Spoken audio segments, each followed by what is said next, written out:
ওজন কমানোর রেষারেষিতে আমরা আমাদের প্রিয় খাবারগুলিকে বাদ দিতে বাধ্য হই, কিন্তু এই ডায়েটের মধ্যে আমরা যদি আমাদের মুখরোচক খাবার বা চাটগুলিকেও রাখতে পারি তাহলে মন্দ হয় না। তাহলে জেনে নিন কিভাবে আপনি আপনার হেলদি ডায়েটে এই চাটটি বানিয়ে খেতে পারবেন।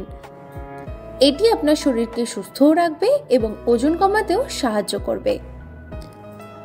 এই ডায়েট চাটটি বানানোর জন্য পরিমাণ মতো কিছু উপকরণ আমাদের আগেই নিয়ে নিতে হবে, যার মধ্যে থাকবে সবুজ মুগ ডাল 250 গ্রাম, পেঁয়াজ 1টি, কাঁচা লঙ্কা 1টি, পাতিলেবু 1টি, শসা 1টি, বিট লবণ পরিমাণ মতো, টক দই 100 গ্রাম এবং বেদানা 1টি।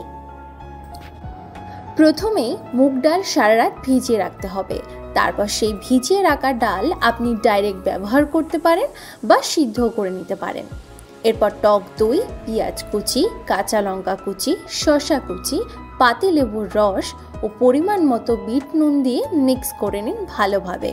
আর গার্নিশের জন্য বেদানা উপর থেকে ছড়িয়ে দিতে পারেন। চলুন তবে এই ডায়েট চাটের কিছু উপকারিতা জেনে নেওয়া যাক। সবুজ মুগ ডালে উচ্চ ফাইবার এবং প্রোটিন উপাদান আপনাকে দীর্ঘ সময়ের জন্য পূর্ণবোধ করতে সাহায্য করে, অতিরিক্ত খাওয়ার সম্ভাবনা হ্রাস করে। সবুজ মুগ ডালে থাকা জটিল কার্বোহাইড্রেটগুলি স্বাস্থ্যকর বিপাককে সমর্থন করতে পারে, যা ওজন কমাতে সাহায্য করে। পেঁয়াজের ফাইবার এবং অ্যান্টিঅক্সিডেন্ট ক্ষুধা কমাতে এবং পূর্ণতার অনুভূতি বাড়াতে সাহায্য করতে পারে। এটি আপনার ওজন কমানোর ডায়েটে আটকে থাকা সহজ করে তোলে।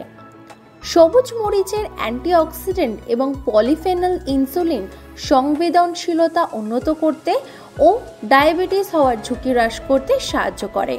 এতে রয়েছে প্রোবায়োটিক ফাইবার, যা আপনার অন্ত্রে ভালো ব্যাকটেরিয়া খাওয়াতে সাহায্য করে।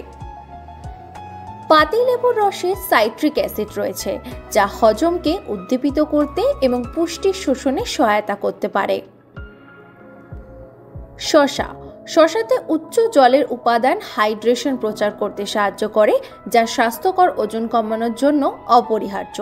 এর মধ্যে ফিসেটিনের মতো অ্যান্টি ইনফ্লামেটরি যৌগ রয়েছে, যা প্রদাহ কমাতে এবং স্বাস্থ্যকর ওজন কমাতে সহায়তা করে।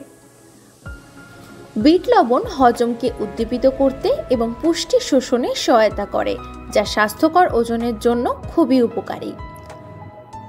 দইয়ে প্রোবায়োটিকগুলি স্বাস্থ্যকর অন্ত্রের ব্যাকটেরিয়াকে সহায়তা করতে পারে, যা একটি শক্তিশালী ইমিউন সিস্টেম এবং স্বাস্থ্যকর ওজন কমানোর জন্য অপরিহার্য।